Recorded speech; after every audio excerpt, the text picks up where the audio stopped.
Meus amigos e minhas amigas, bem-vindos a todos e a todas ao canal do Instituto de Economia da UFRJ. Eu sou Ronaldo Vicário e esse é o Curto Circuito, o programa do Grupo de Economia da Energia que discute as grandes questões do setor elétrico aqui e no mundo.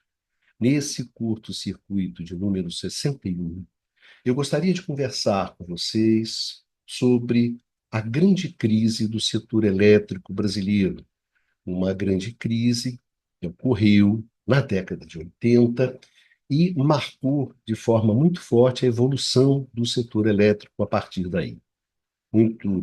Muitas das coisas que aconteceram nessas últimas décadas são fruto justamente dessa crise.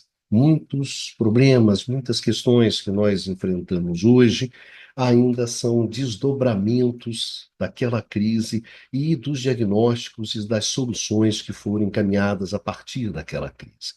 Então, é justamente esse tema que a gente vai conversar com vocês hoje.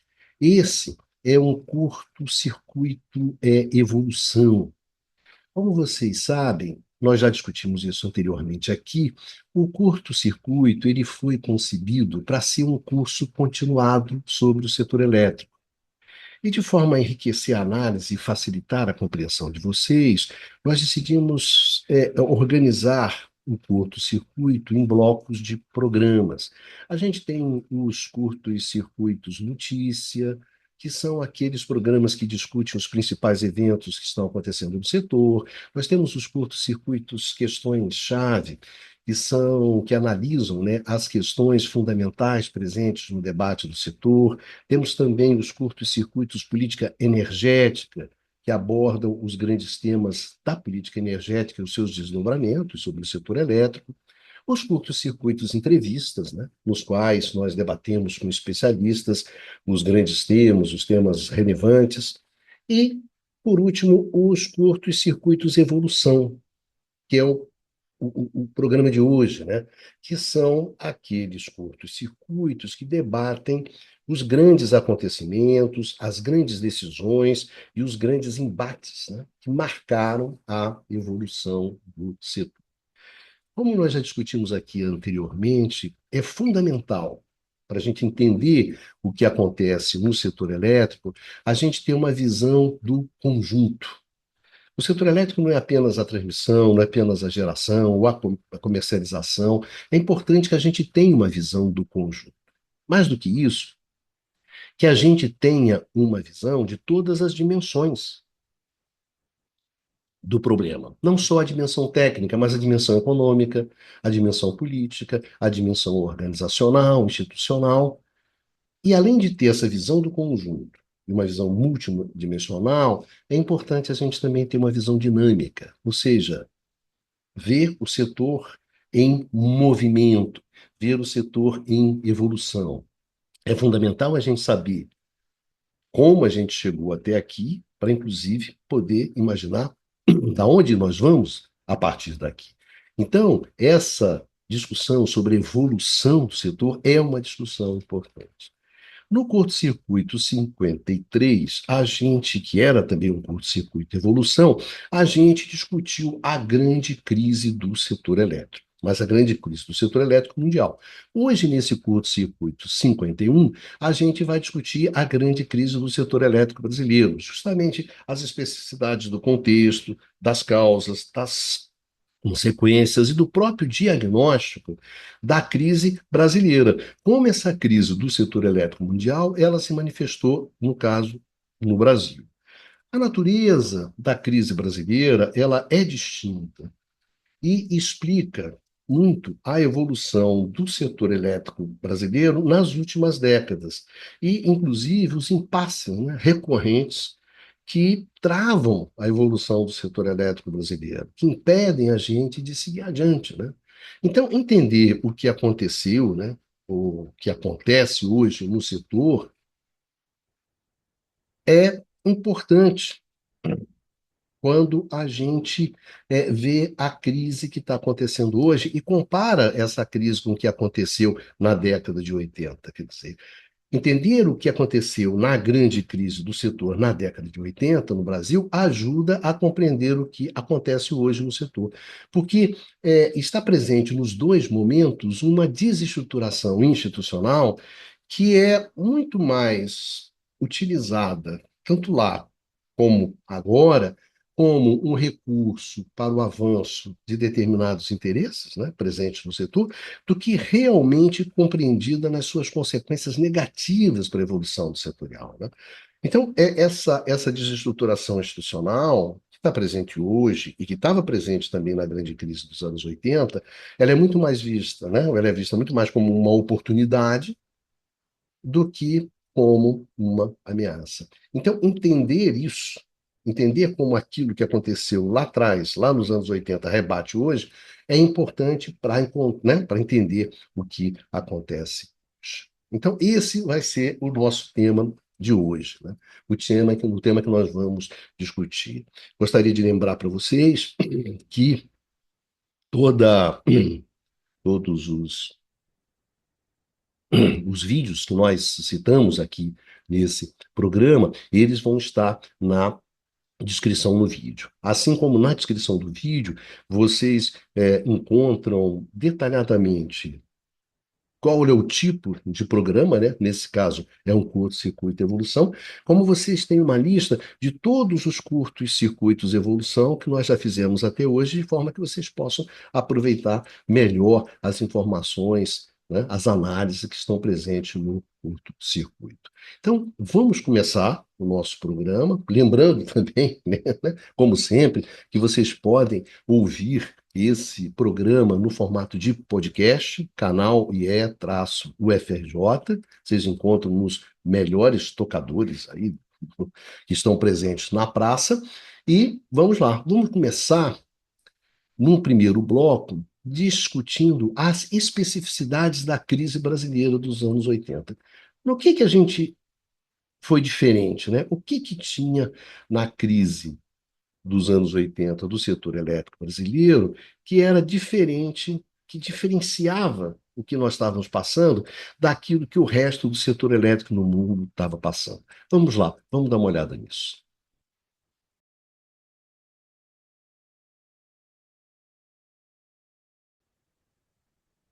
O que, no caso do Brasil, era diferente em relação ao mundo?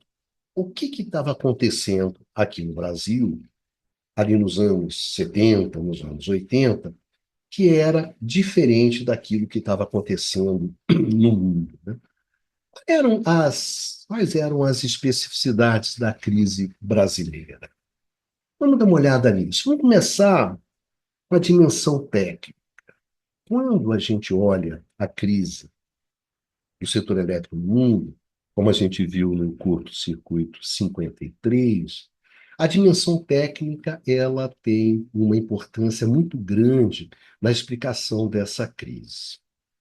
O que houve ali nos anos 60, nos anos 70, explodiu nos anos 80, foi uma explosão da complexidade. Tanto da complexidade no âmbito das plantas de geração, quanto da complexidade no âmbito do sistema.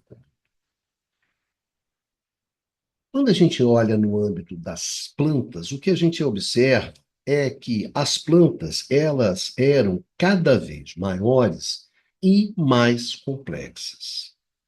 A cada nova safra de plantas que entrava na operação, essa safra representava plantas maiores, plantas mais complexas. E que plantas eram essas? Plantas térmicas e depois as nucleares. Qual era a consequência dessa complexidade crescente? Era o aumento da imprevisibilidade. A imprevisibilidade em relação ao quê? Ao desempenho dessas plantas. Na verdade, essas plantas, elas estavam apresentando um desempenho menor do que o esperado. Isso significava uma operação em condições piores, uma necessidade de maior parada de manutenção, enfim. o desempenho não estava sendo bom. Não era aquele desempenho que você esperava. E por quê? Bom, em primeiro lugar, essas plantas eram maiores. Como elas eram maiores, elas tinham um número de elementos que compunham essas plantas, um número muito maior, cada vez mais maior, cada vez maior.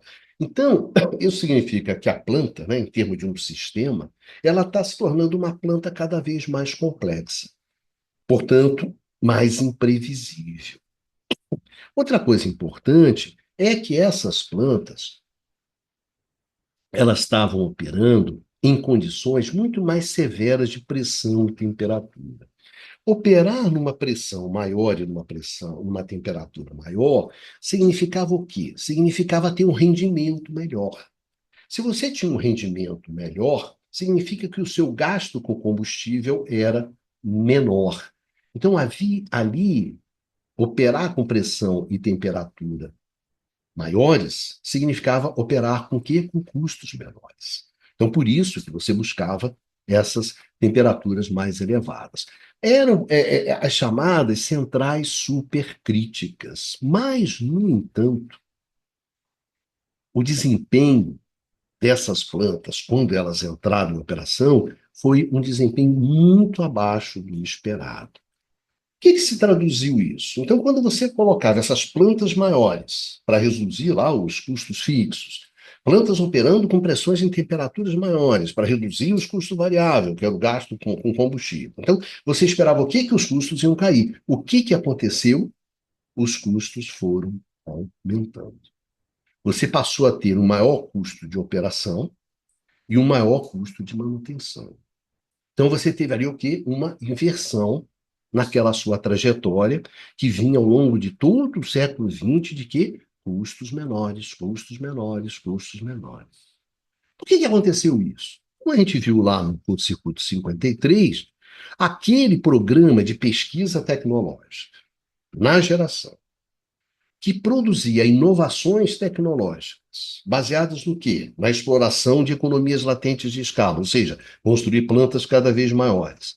E desempenhos melhores via o aumento de pressão e temperatura, esse programa de pesquisa tecnológica, ele começou a apresentar sinais muito evidentes de esgotamento e de exaustão. Já não conseguia entregar aquelas inovações, aquele avanço tecnológico que esse programa havia entregue ao longo de praticamente todo o século XX. Então, olha só não era possível sustentar uma trajetória de custos de geração decrescentes, como a nova trajetória era de custos de geração crescentes. Então, ali a gente tem, evidentemente, um problema. Se a gente olha para o lado do sistema como um todo, a gente também estava vendo o quê? Sistemas cada vez maiores, sistemas mais complexos, sistemas mais imprevisíveis. O blackout de 1965, que apagou toda a costa leste americana, é um exemplo dessa imprevisibilidade. Mas qual é o problema aqui? Quando você constatou isso, você viu, olha, cara, a gente precisa ter uma coisa que o setor até então nunca tinha se preocupado. A gente precisa ter margem de segurança, a gente precisa ter margem de reserva, a gente precisa ter plantas, a gente precisa ter linhas que só vão entrar quando você tiver problema. Quando você não tem problema, o que acontece com essas plantas, com essas linhas? Elas ficam ociosas. Então, isso se traduziu em quê? Mais custos. Mais custos associados a. Esses custos já estavam associados ao quê? À manutenção da confiabilidade do sistema. Ou seja, você passou a se preocupar com uma coisa que você não se preocupava antes, que era a confiabilidade, e mais do que isso, essa confiabilidade, ela tinha um custo. Então, quando você olha para o lado das plantas, quando você olha para o lado do sistema como um todo, o que você tem? Uma inversão da trajetória setorial de custos decrescentes. Então, esse setor, que desde lá do final do século XIX, início do século XX, vai apresentando uma trajetória no qual os custos vão caindo cada vez mais, e isso permite que as tarifas também vão caindo cada vez mais, essa redução de custos, sustentada justamente no avanço tecnológico, sustentada essa trajetória justamente na exploração das economias de escala latentes, essa trajetória se exauriu. Então, olha só, muda o caso. Você passa a ter uma situação de custos crescentes. É claro que isso vai gerar uma série de problemas. Mas, Ronaldo, e no caso brasileiro? Vamos dar uma olhada no caso brasileiro. É interessante essa questão do caso brasileiro. Por quê? Tem um aumento da complexidade no caso brasileiro? Tem. É claro que tem um aumento da complexidade. É claro que no nosso caso, nós também estamos construindo plantas cada vez maiores, plantas cada vez mais complexas. Mas olha só, essas plantas são plantas hidráulicas, basicamente plantas hidráulicas. Assim como também planta nuclear, já a partir de um determinado momento. Mas essa questão do nuclear é particular. Quando a gente olha o coração do setor elétrico brasileiro, o que está no coração desse setor? É a energia hidráulica, são as hidrelétricas. Então, que plantas maiores que nós estamos construindo? Vamos focar nisso. Plantas hidrelétricas.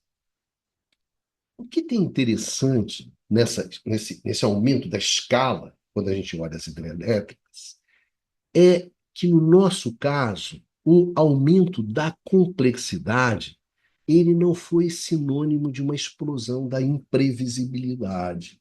Não significou imprevisibilidade. O que tem de interessante aqui? É porque o crescimento da escala, quando a gente olha para as hidrelétricas, não envolve mais elementos, como é o caso das térmicas, como é o caso da nuclear. Também não envolve mais severidade. No caso, por exemplo, das térmicas, de maior pressão, maior temperatura. O que acontece que é muito interessante é que quando a gente vai explorar economias de escala latentes, no caso da tecnologia hidráulica, das hidrelétricas, a extrapolação ela é mais linear. É um pouco mais do mesmo. Aqui, basicamente, o grande desafio estava na construção civil. Então, a natureza da nossa trajetória hidráulica, até nisso, era diferente da natureza da trajetória das térmicas, né? A exploração de economias latentes de escala nas térmicas, eu diria que era mais arriscada, mais imprevisível, mais complexa do que no caso das energias, no caso da hidroeletricidade. O que de concreto a gente tem é que o Brasil ele foi capaz de desenvolver uma capacidade técnica de lidar com a complexidade crescente associada à expansão da escala das hidrelétricas. Nós fomos muito mais capazes de lidar com essa complexidade crescente do que, por exemplo, o resto do setor elétrico no mundo. Nós não tivemos uma explosão de complexidade e imprevisibilidade técnica na ampliação da escala das hidrelétricas. Isso que é um fato importante. Então, essa dimensão da crise, da explosão da complexidade, a explosão da complexidade no âmbito das plantas, da ampliação, da extrapolação do tamanho das plantas, no nosso caso a gente não teve. E quando a gente olha para os sistemas, né, vamos pensar em termos do sistema como um todo, também era um sistema cada vez maior, sistemas cada vez mais complexos, nós não estamos fora disso. Mas aqui tem um ponto que é essencial para a gente entender a especificidade brasileira. Quer dizer, a escolha da energia hidráulica como pilar central de sustentação do setor elétrico brasileiro colocou desde o início, a necessidade da construção das grandes linhas, né, no centro da viabilização da exploração do modelo hidrelétrico brasileiro. Então, avançar nesse modelo era avançar na interligação do sistema, porque você construía plantas cada vez maiores, plantas que estavam cada vez mais distantes, né, do centro de carga, do consumo, né, de onde se consumia essa energia. Então você tinha que construir grandes linhas para trazer essa energia dessas grandes plantas até onde você consumia essa energia. Então esse desafio da interligação ele sempre teve colocado para o setor elétrico brasileiro como uma questão fundamental. Ó, avançar no modelo hidráulico era avançar na interligação do sistema. Então você observa assim, se nos anos 60, nos anos 70, você tem a interligação do Sudeste, nos anos 80 você tem as interligações do Norte com o Nordeste e do Sul e do Sudeste, né?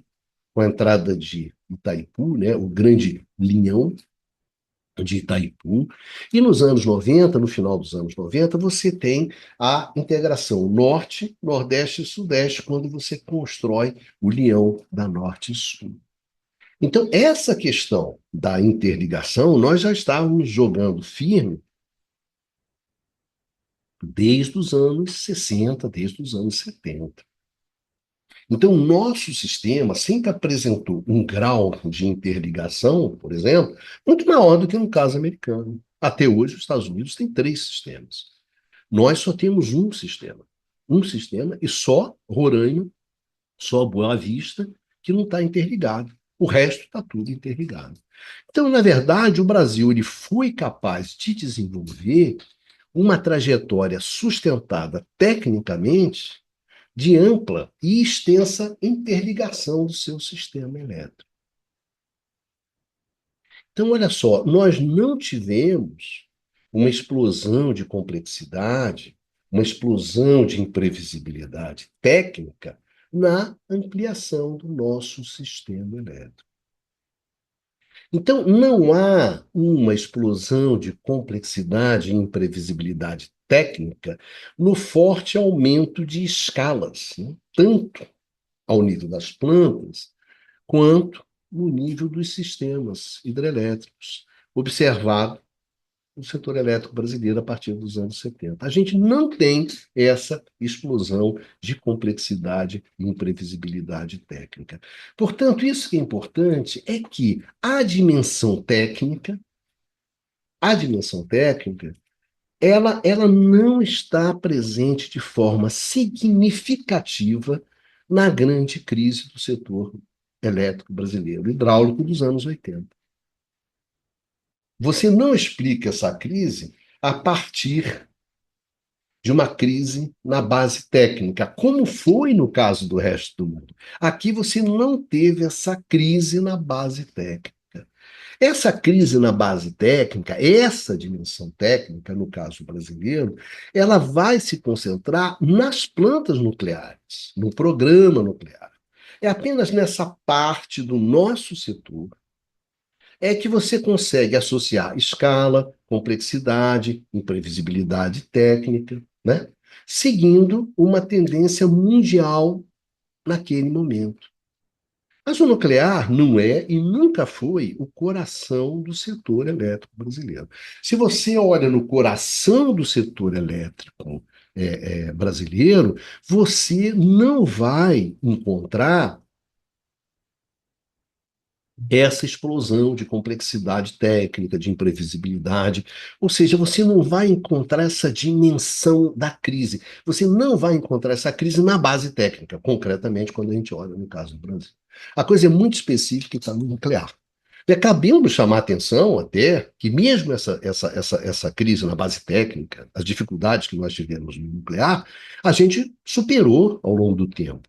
E, na verdade, as plantas brasileiras, você pega Angra 1 e Angra 2, elas passaram a ter um desempenho que constitui assim, uma referência em termos mundiais. Nós passamos a ser referências em termos de desempenho. Ou seja, nós também conseguimos superar até mesmo na questão do nuclear, né? Mostrando a nossa capacitação técnica no setor. Então, a crise brasileira, ela não veio pela dimensão técnica.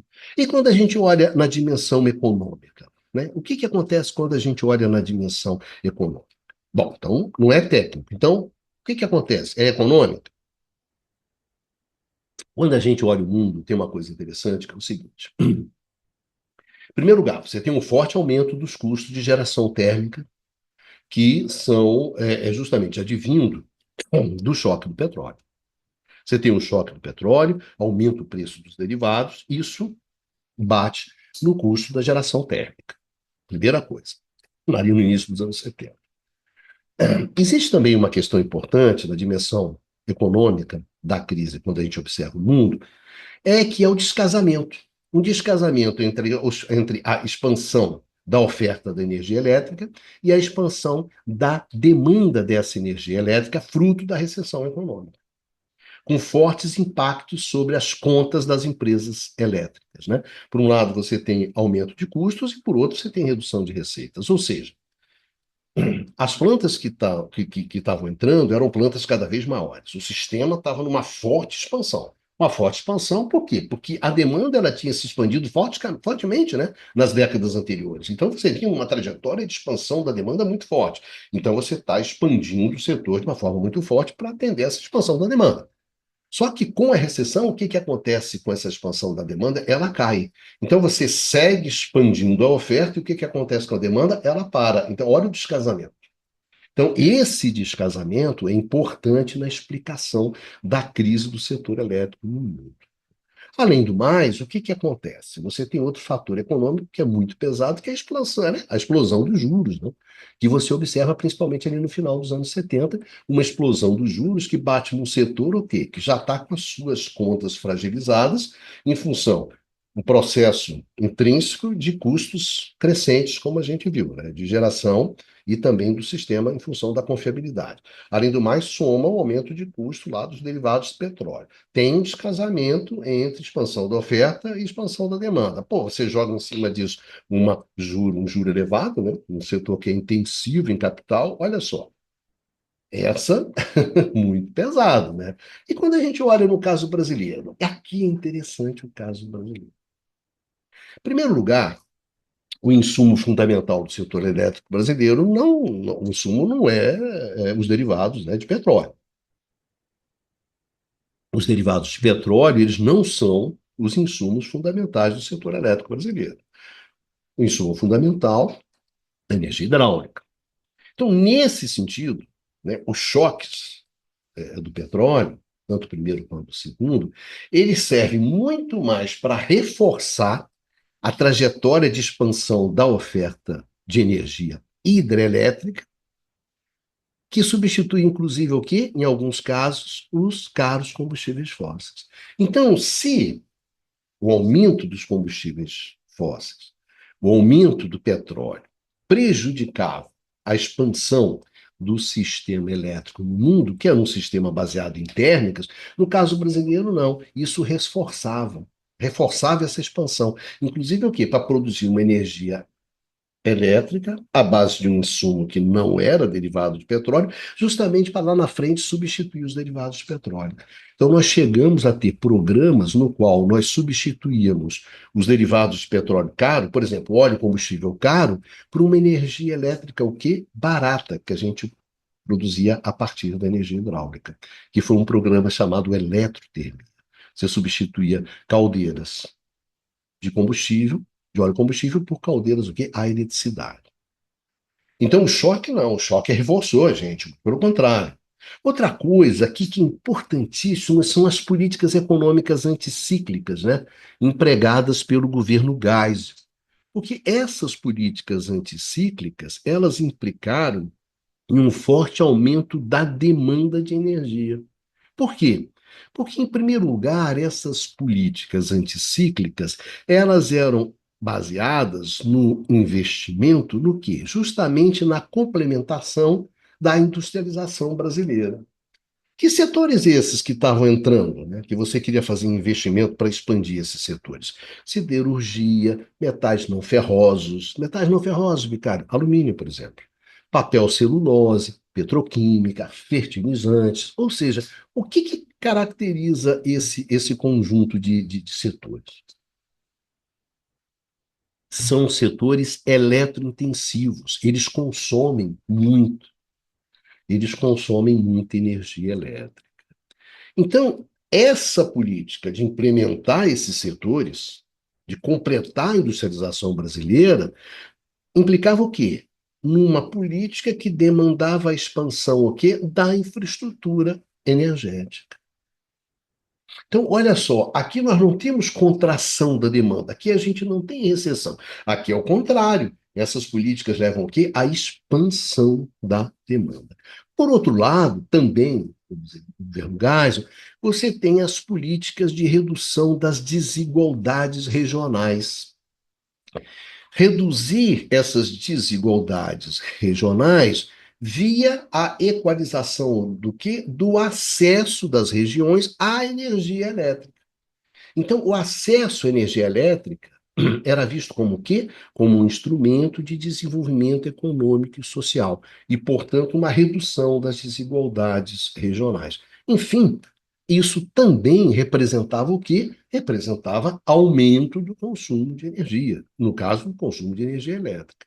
Então, essas duas políticas, tanto da complementação da industrialização, quanto da redução das desigualdades regionais, essas duas políticas elas tinham um impacto positivo sobre a expansão da demanda de energia elétrica. Então, portanto, o descasamento entre a expansão da oferta e da demanda de energia elétrica não está presente na crise brasileira dos anos 80. Nós não temos esse descasamento, por quê? Porque a nossa demanda ela está se expandindo. E existem políticas públicas que levam à expansão dessa demanda. Então, não é aí. Então, assim como não estava presente aquela dimensão técnica, não está presente a explosão da complexidade dessas coisas, aqui também não está presente a contração da demanda, com todas as suas consequências. Então, não é aí que está o problema. Onde é que vai estar o problema? É. Onde é que vai estar o problema que vai pegar o setor elétrico brasileiro? Engraçado é que o problema, inicialmente, ele está justamente naquelas políticas que aumentavam a demanda. Qual é o problema da industrialização forçada? A política anticíclica, ela se baseava no investimento público. Esse investimento público, ele se baseava na expansão da infraestrutura energética, da infraestrutura elétrica, que era justamente responsável pela oferta de uma energia abundante e barata que é necessária para sustentar aquele conjunto de atividades eletrointensivas que completava a industrialização. Para você ter esses setores, você precisa garantir energia, muita energia e energia barata. E aqui vem uma questão fundamental. Independentemente das condições reais de oferta e de custos. Ou seja, a gente está falando aqui em energia subsidiada, em preços administrados, em tarifas que não cobrem os custos e também não geram fundos para expansão. Ou seja, essa industrialização forçada, ela é uma industrialização que ocorre à custa do setor elétrico. É uma industrialização que ela acontece através do sacrifício da sustentabilidade do setor elétrico brasileiro.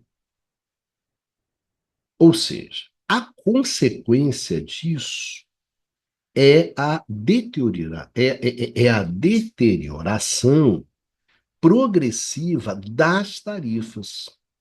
Tarifas que passam a não cobrir os custos e também tarifas que não contribuem mais para os fundos de financiamento da expansão do setor.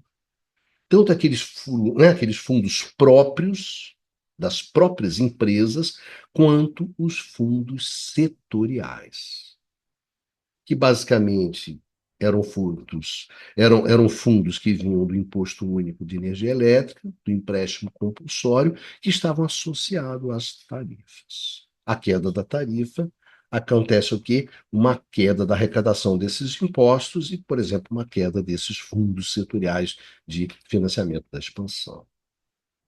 Então você tem impactos na tarifação e você tem impactos no financiamento, impactos que são negativos.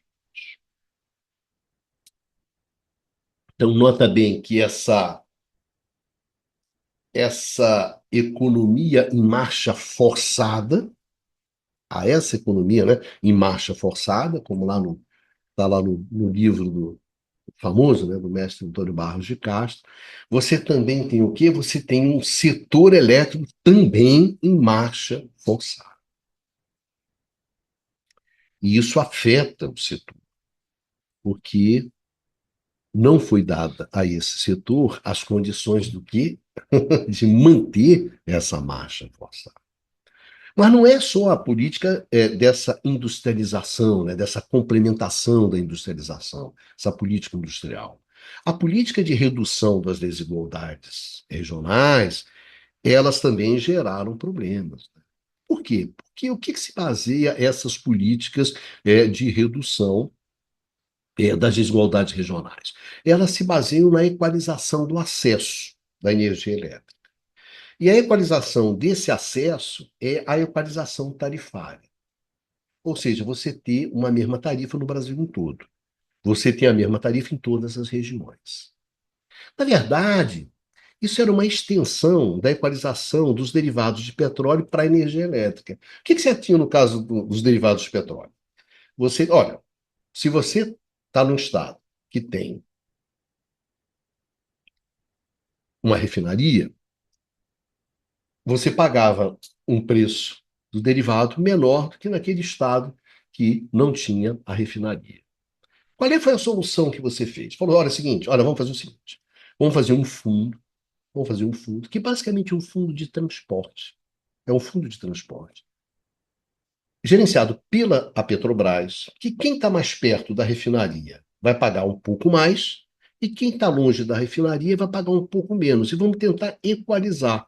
Mas nós também, essa equalização, ela se trata de uma equalização simplesmente no custo de transporte. Está no âmbito do transporte. Porque a refinaria era a Petrobras, as refinarias todas eram da Petrobras. Então, tudo isso era gerenciado pela Petrobras. Então, isso era uma coisa mais fácil do que no caso do setor elétrico, onde você tinha uma heterogeneidade de custos muito grande, como também tinha uma heterogeneidade de empresas. Como é que você montou no caso do setor elétrico? Você disse assim: olha, as concessionárias superavitárias vão transferir recursos para as concessionárias deficitárias. Essa foi a ideia da constituição desse fundo de equalização. Quem está melhor, transfere para quem está pior. Então, aqui já não era mais uma simples questão, um simples fundo, né, de equalização de fretes. Aqui você envolvia custos extremamente heterogêneos, né? Qual foi a principal consequência desse movimento? A principal consequência desse movimento foi a dissociação completa entre custos e tarifas. Então, você separou uma coisa de outra. Por outro lado, você acirrou os conflitos regionais, né? Porque, na verdade, você está disputando o quê? Você está disputando recursos aqui. Então, na verdade, o pior de tudo é que, ao fim e ao cabo, você transformou esse fundo de equalização em um fundo de financiamento da expansão. Mas como assim? Cara, é simples. Se você olha assim, quem foi que mais contribuiu para esse fundo de equalização? Onde é que você tinha as concessionárias superavitárias? No Sudeste. Aí você fala assim, ué, mas quem foi o maior beneficiário? Foi o Nordeste, que era a região mais pobre, que era a região onde você tinha as concessionárias, em tese, mais deficitárias? Não, foi o Norte. Ué, mas como foi o Norte do país? Foi o Norte do país porque era justamente ali no norte do país, leia-se a Eletronorte, É que você estava construindo o quê? Você estava construindo as grandes plantas de geração.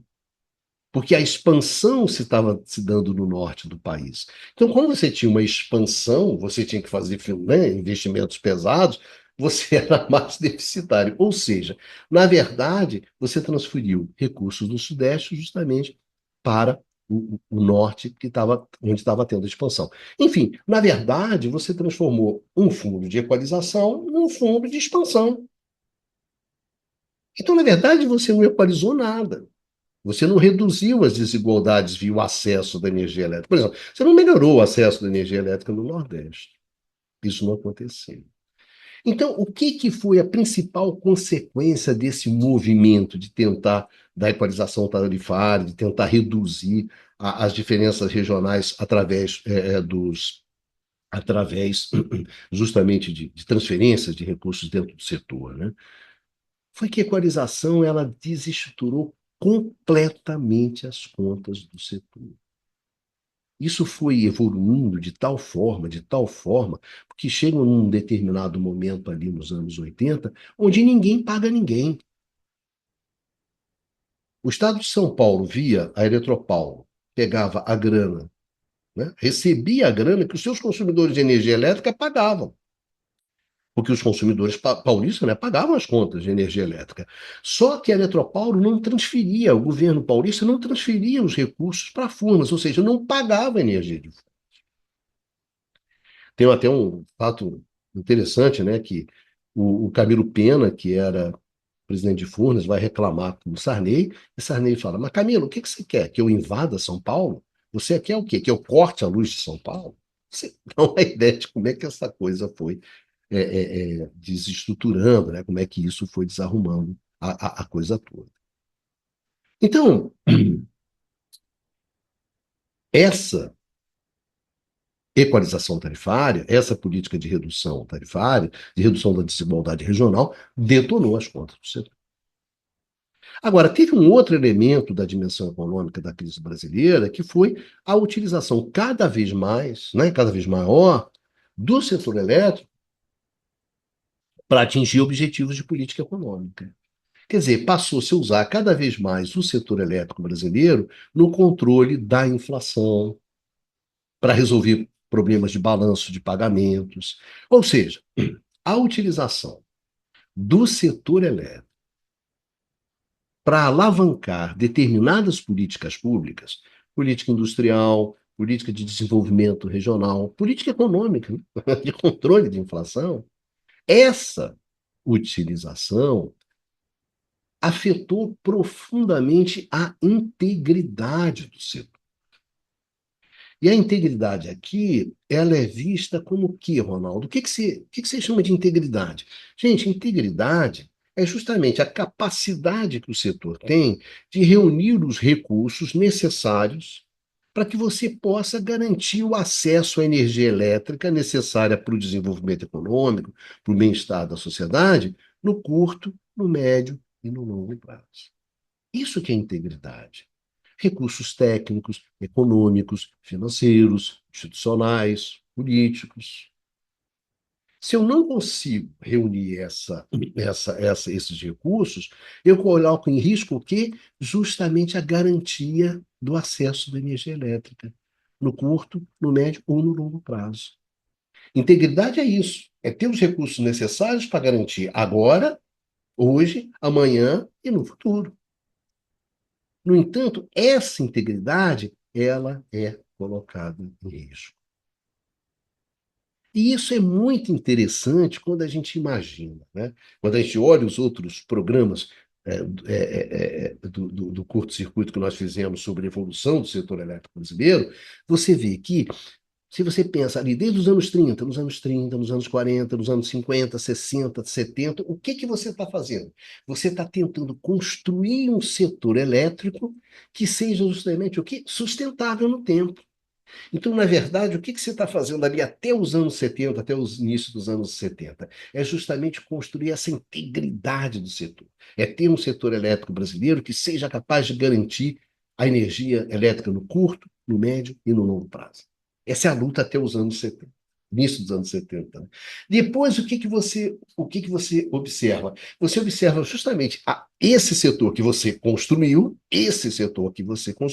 sendo utilizado para quê? Justamente para alavancar outras políticas, política econômica, industrial, desenvolvimento regional, o que você quiser. É o inverso, né? Quer dizer, não dava para você fazer isso antes, porque você não tinha um setor robusto. A partir do momento que você consegue ter um setor robusto, você começa a usar esse setor até a exaustão. Até a exaustão. Então, o resultado dessa utilização, na verdade, predatória do setor elétrico, e leia-se, um setor elétrico estatal. Estatal.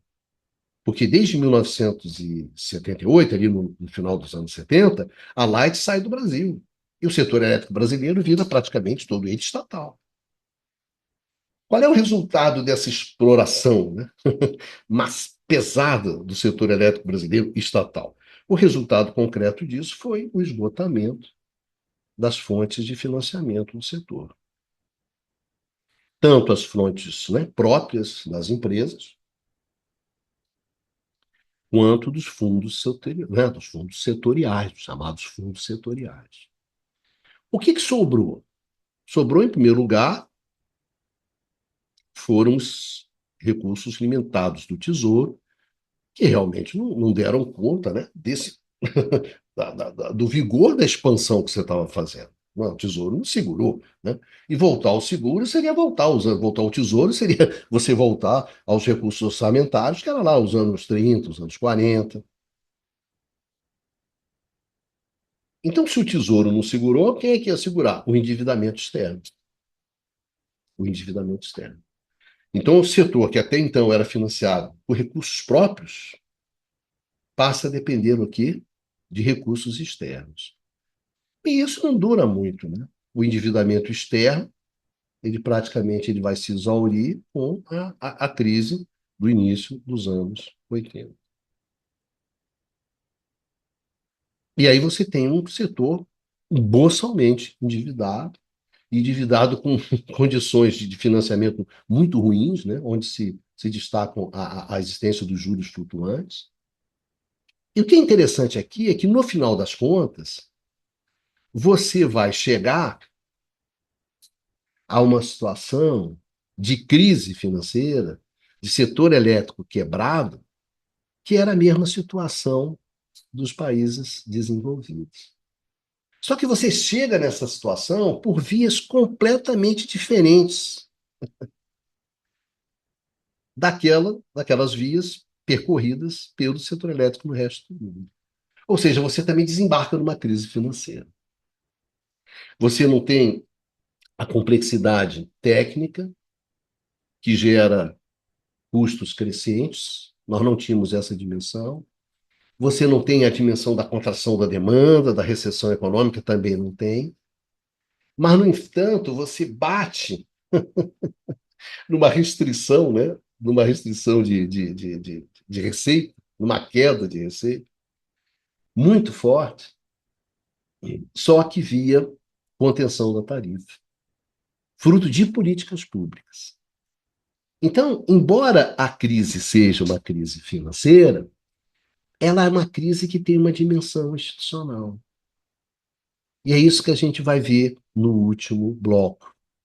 É exatamente isso que a gente vai ver no último bloco. É justamente, afinal, é uma crise financeira, mas ela é uma crise financeira que tem uma especificidade muito importante no caso do setor elétrico brasileiro.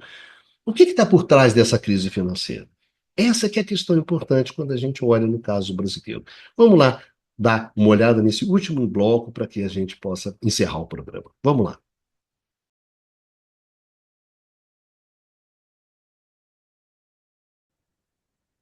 A crise brasileira, a crise financeira do setor elétrico brasileiro nos, nos anos 80, ela é fruto de uma crise institucional.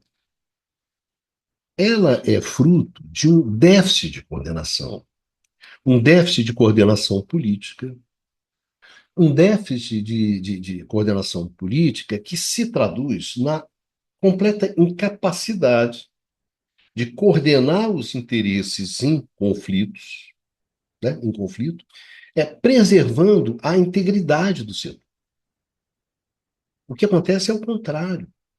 Ao sacrifício dessa integridade em nome da gestão dos conflitos. Ou seja, você gere os conflitos dentro do Estado brasileiro usando justamente o quê? Os recursos desse setor elétrico. Portanto, sacrificando justamente o quê? A integridade desse setor elétrico brasileiro estatal. Então, a primeira questão fundamental, que eu acho que está na raiz do problema, é esse déficit da capacidade de coordenar politicamente os interesses presentes dentro do setor. Existe um déficit de coordenação econômica? Sim, existe um déficit de coordenação econômica, que se manifesta na deterioração das tarifas e das fontes de financiamento. É claro que existe esse déficit. Existe um déficit da coordenação técnica? Aqui interessante. Se você pensa em termos do curto prazo, esse déficit de coordenação técnica ele não existe. E a prova disso é o sucesso do GCOI, que era o grupo coordenador para a operação interligada. Era uma coordenação de curto prazo, uma coordenação operacional. Esse espaço de coordenação, ele funciona muito bem. Ele funciona muito bem. Mas, quando a gente pensa no longo prazo, no planejamento, na expansão, essa dimensão de coordenação técnica, ela já não funciona tão bem assim. E aí, o fracasso, as dificuldades que você vai encontrar no GCPS, que aí já era o grupo coordenador para o planejamento dos sistemas elétricos. Então, aqui você estava justamente a expansão, sem dúvida, a coordenação mais difícil, né, que é aquela coordenação de longo prazo, é aquela coordenação que envolve a disputa e a mobilização de recursos significativos. Aqui a coisa não funcionou. E aqui a experiência foi muito marcada pelas fortes disputas regionais. Aqui acabou prevalecendo, no final, a dimensão política sobre a dimensão técnica. Então, se você conseguiu avançar nos critérios técnicos, né, na operação, na hora da expansão você não conseguiu isso. Então, aqui você também tem um déficit, digamos, na coordenação técnica, mas nessa coordenação técnica do longo prazo da expansão. Do curto prazo você conseguiu, mas no longo prazo não. E aqui é muito importante entender isso, né? Que você consegue, e aqui nessa discussão técnica ela é muito interessante. Por quê? Porque isso, por exemplo, eu acho que tem uma parte da tecnocracia do setor elétrico brasileiro que vai ter dificuldade de entender isso. Que para você ter essa hegemonia técnica, para você ter a prevalência dos critérios técnicos, você precisa de uma sustentação política.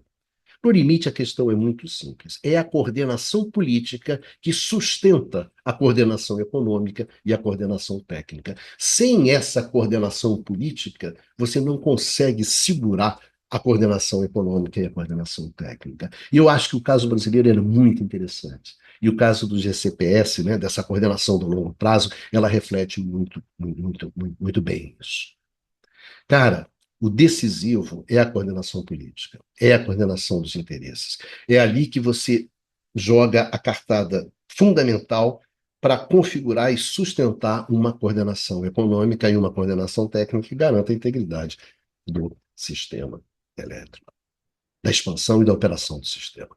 Então, eu acho muito interessante isso. A dimensão política, ela é chave. O jogo decisivo, ele é disputado no âmbito político e não no âmbito técnico. Porque é o âmbito político é que dá esse espaço para o técnico. Sem esse espaço, você não consegue jogar. Agora, temos então um déficit de coordenação.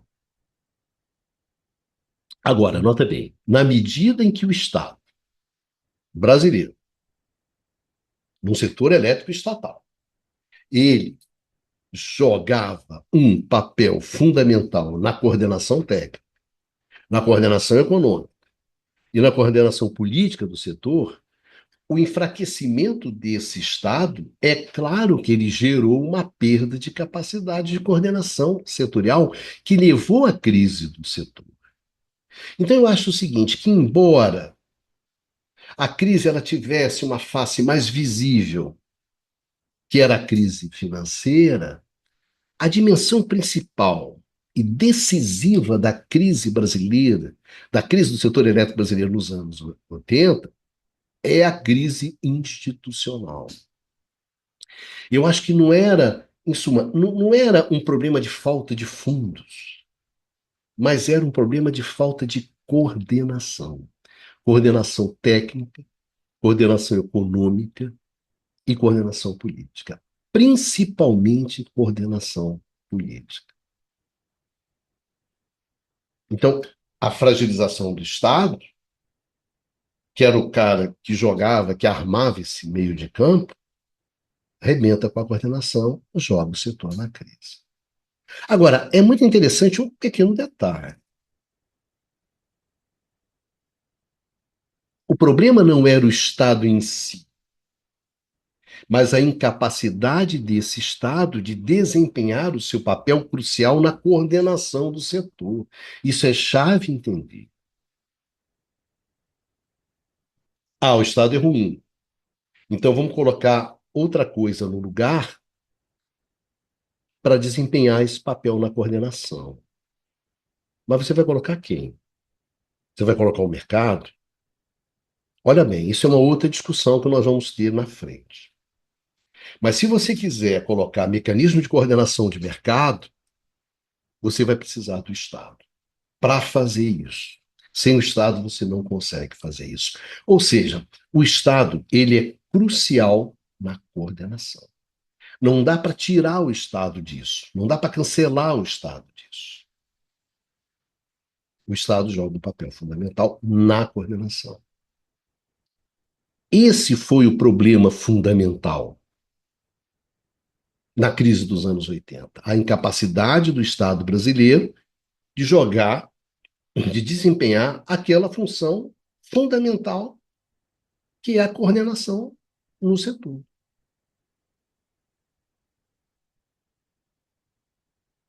É o mesmo problema de hoje. O problema do setor elétrico hoje é justamente a falta de coordenação, a falta de um Estado capaz de fazer essa coordenação. Mesmo problema. Só que em um contexto de complexidade muito, mas muito maior do que aquele dos anos 80. A crise do setor elétrico brasileiro, hoje, na essência, é a crise da falta de coordenação. É o déficit institucional, como foi nos anos 80. Déficit institucional. Só que hoje eu acredito que esse déficit é maior, porque o Estado, dentro do setor elétrico, acabou se enfraquecendo. Hoje ele é muito mais fraco do que ele era lá nos anos 80. E a complexidade se tornou muito maior. A complexidade setorial se tornou muito maior do que era lá. Então, essa falta de coordenação, essa falta de Estado, pesa muito mais hoje do que pesou lá nos anos 80.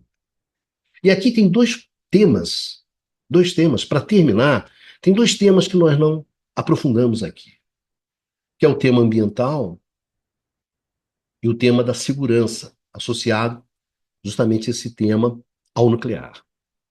Os dois representam a elevação de custos.